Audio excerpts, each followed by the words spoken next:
Middle East peace. People have been talking about this for a long, long time. It's easy. There's no mystery. There's no secrets. In the Middle East, well, Israel's on the high point between three continents, so it's politically strategic. Same with the Suez Canal. Politically strategic. Now, the thing in the Middle East is that it's like California. California, everybody ignores stop signs, they speed, they call it the California rule for stop signs, they have all sorts of issues with reality. Same in the Middle East. No surprise, no problem. Now, the way to deal with this is you tell all the kids in the Middle East, get a super soaker and a box of adult diapers. When you're with your parents, grandparents, uncles, aunts, you're out there and they're breaking traffic laws, you're jaywalking, going through stop signs, speeding, whatever it is. You take the super soaker, you tell the kids, you take the super soaker, you squirt them in the crotch. And then you hide the super soaker in a bag, and you got the box of adult diapers under your arm. People see this. They notice. They say, oh, look, this guy wetted his pants.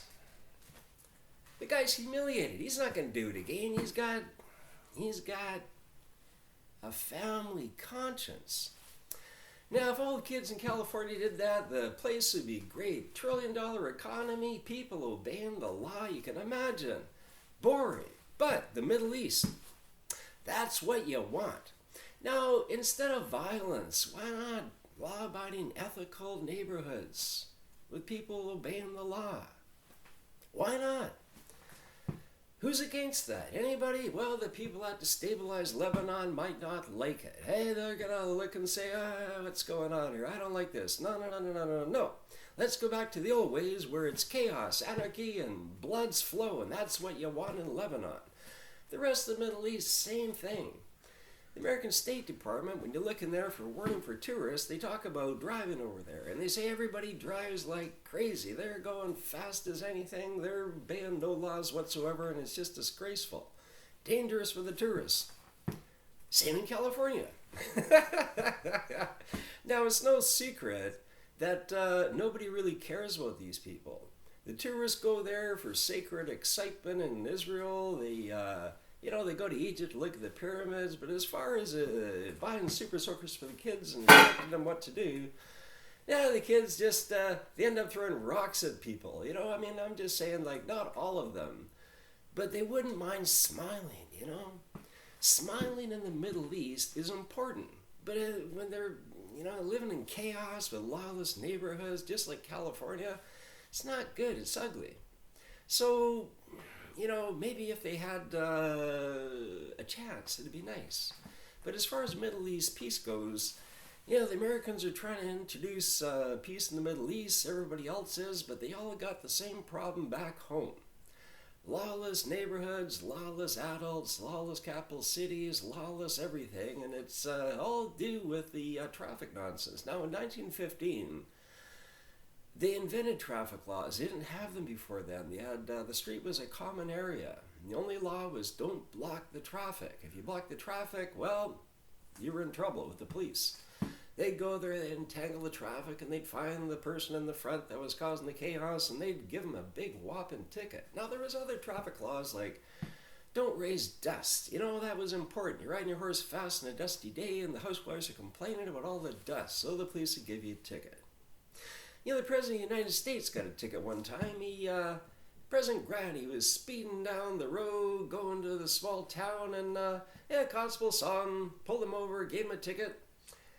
And then he said, oh, Mr. President, I can't give you a ticket. Oh boy, I'll be working up in Alaska there. And the president said, no.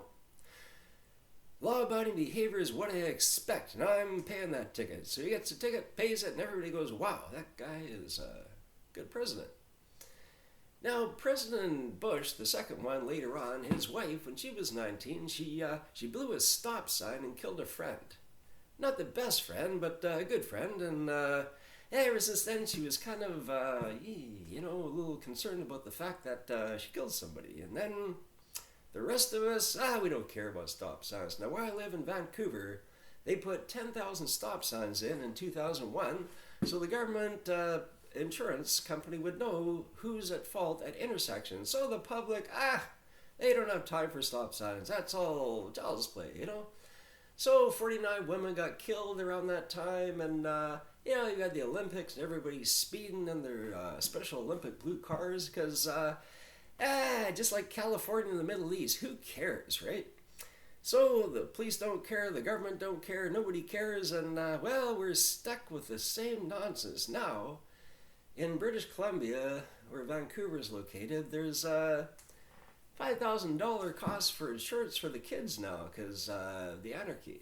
Now, same in the Middle East. You get rid of the anarchy, you convince everybody that the kids should be squirting the relatives in the crotch when they break the law, and then carry a box saddle, diapers, and then boom, bingo, no weapons involved, peace in the Middle East. People smiling. Oh, they've never been so happy. They're nice to each other instead of packing weapons and shooting each other and torturing people and the whole nonsense. What's that all about? Seriously.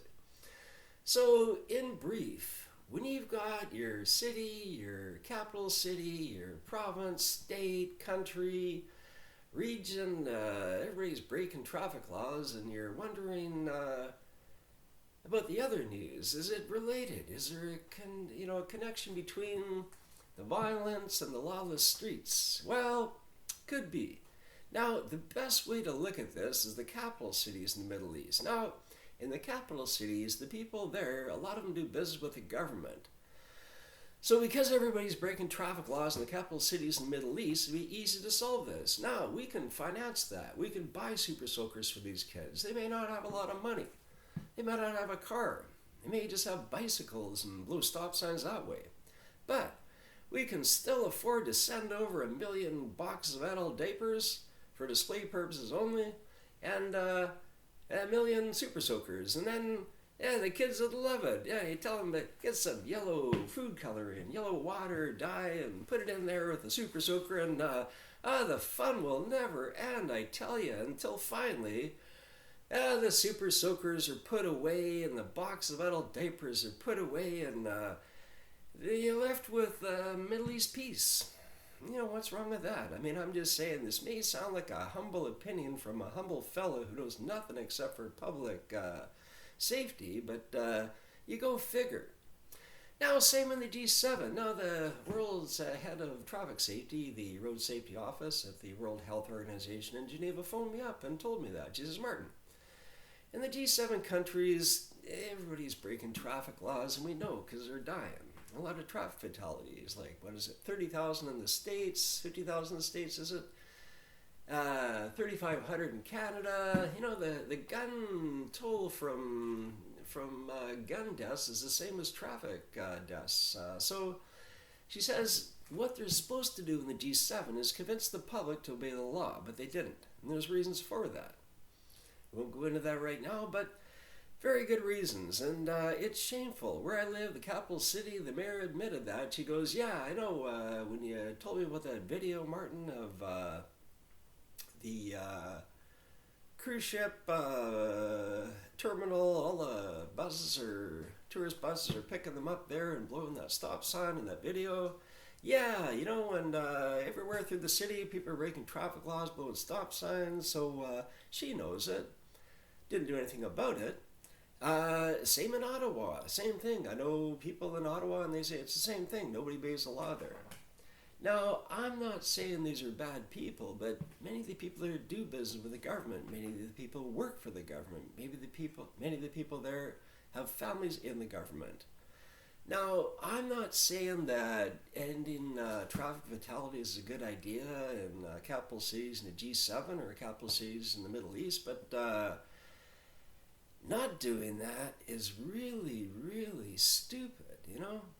Like, I'm not saying that it's a good idea to have peace in the Middle East and have the tourists go there and enjoy themselves and smile, but think about it, you know? Let me know what you think. I'm just saying that peace in the Middle East is not difficult. People overthink it. You know, they got military solutions, they got all kinds of solutions, but the key point is that when there's no ethics, no conscience, no civic duty, and no lawful behavior, the kids are screwed. Same in California. Same in the G7. Now, it's comical expecting the kids are going to super soak their parents in the crotch in the Middle East and carry box adult diapers and hide the super soakers so nobody knows they're being squirted. But I'm just saying that, it's a pretty good idea. And they work in California too. Thanks.